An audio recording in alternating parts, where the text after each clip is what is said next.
Welcome to our channel. Today we how to connect Freshdesk to Google Calendar. Easy tutorial step by step clearly. To connect Freshdesk to Google Calendar, start by logging into your Freshdesk account. Navigate to the admin section from the dashboard.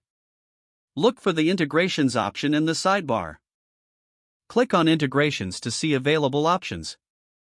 Find and select the Google Calendar integration from the list. If you don't see it, use the search bar for easier access. Click on the Enable button for the Google Calendar integration. You will be prompted to sign in to your Google account.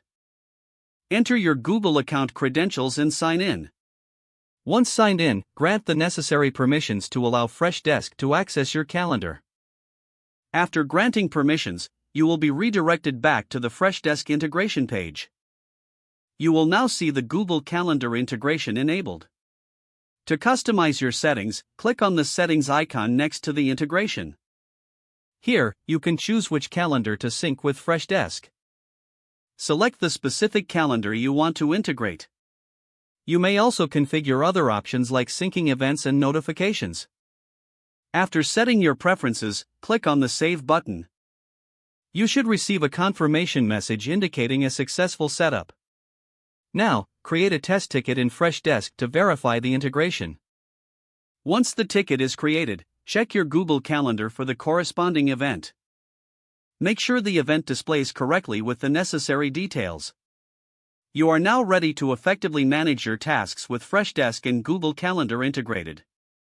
If the page does not load, refresh the browser or try again in a private or incognito window.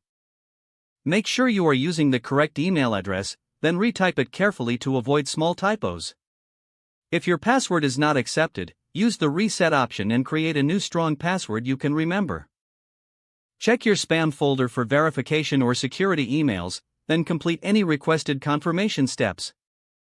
Enable two-factor authentication if available to improve account security and reduce unauthorized access risk.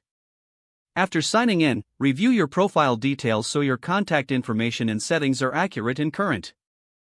Don't forget to like this video and subscribe to our channel for more step-by-step tech guides.